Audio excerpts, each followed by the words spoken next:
Hello and welcome to 10-Minute Mood. Today we're going to talk about something that is often invisible. We're going to be looking at emotional neglect and the cycle of emotional avoidance, especially in high-functioning people.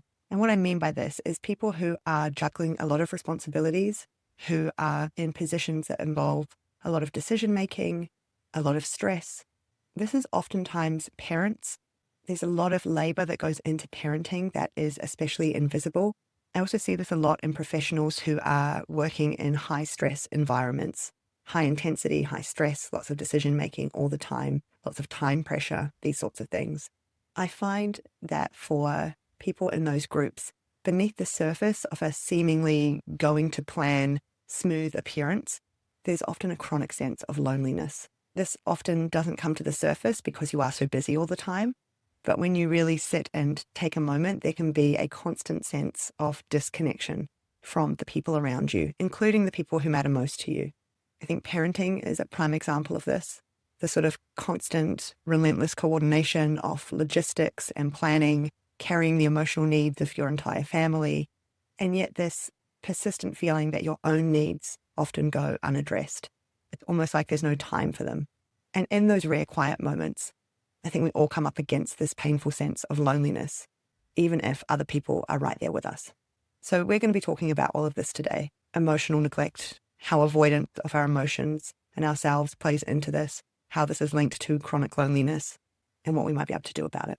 So this experience I've been describing is frequently the result of childhood emotional neglect.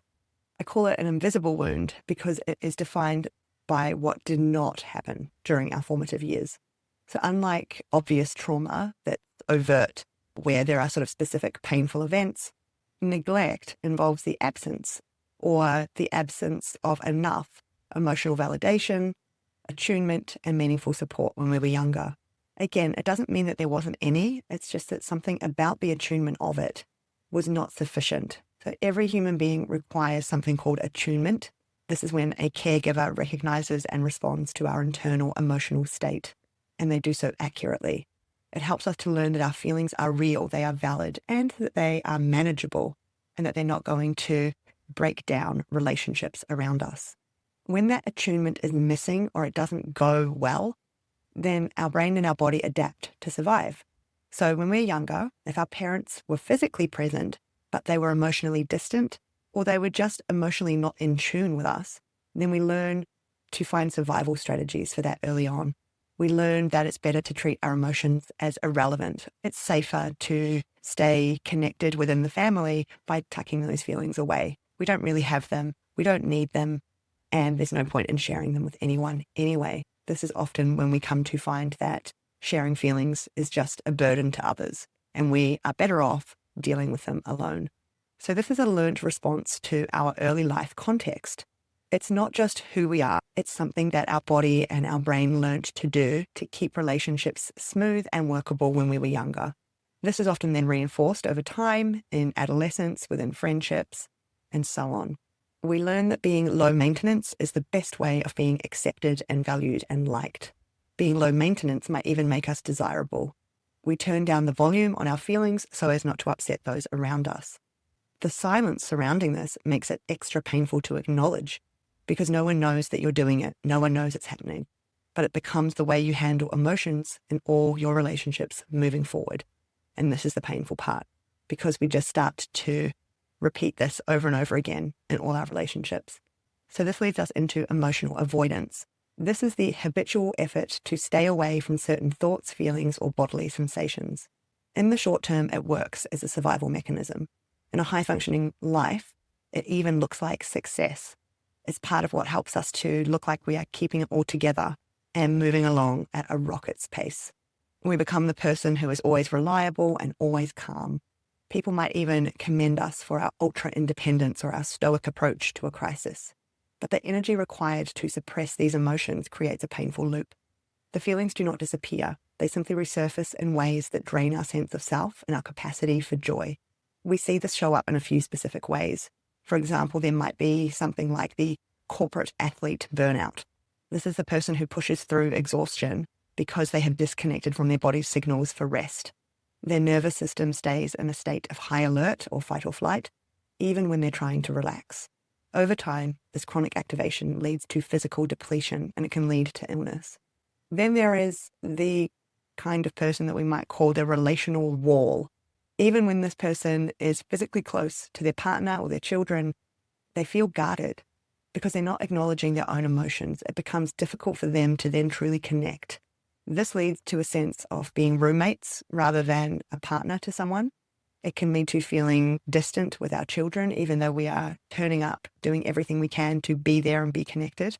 Conversations often stay on the surface, talking about logistical things rather than any depth, and especially not any depth of feeling.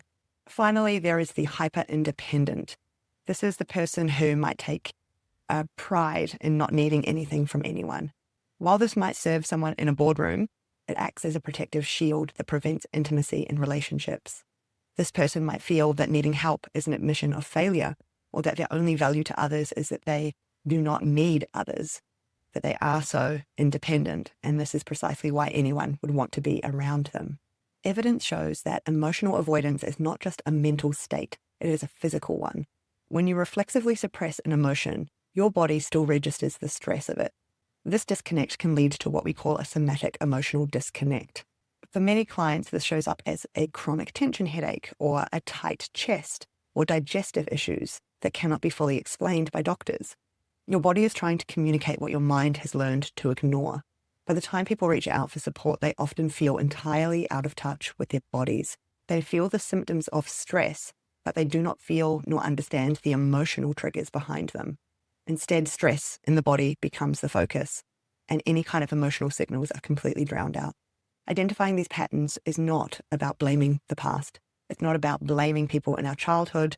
It's not about cutting anyone off out of our life. It's just about facing the reality of what it is we might have learned in those earlier years in order to understand how they're affecting the present. And then we take responsibility for the here and now. We take responsibility for how we are going to relate to our body and our emotions now. As adults, what decisions can we make to undo some of the templates that were set up from the past and create new ones so that we can create new possibilities of how we relate to other people, how connected we can feel, how we might overcome chronic loneliness, how we can slow down and not always have to be so ultra productive, which gets in the way of our health and our relationships. Some signs to look out for in yourself. First of all, is it difficult for you to describe your emotions beyond simply feeling stressed or okay? If someone asks you how you feel, do you respond with what you are thinking or doing instead? Or do you tell them how you're feeling? Second, notice the "I'm fine" reflex. Is your first instinct to say, "I'm fine," all good, even when you feel tense or deeply unhappy? Do you feel guilty or shameful if you're not feeling positive? Third, consider your independence. Do you feel that asking for help is a sign of weakness? Do you struggle to share your worries with your partner or your close friends? Lastly, look at your coping mechanisms. When life feels overwhelming, do you reflexively turn to work, to your phone, to a drink, to things that help you zone out? This is a form of numbing that prevents you from sitting with uncomfortable internal states. This is a sign that you are automatically running from emotions, which is part of the emotional avoidance cycle that leads to this loneliness, this disconnection, and this ongoing emotional neglect.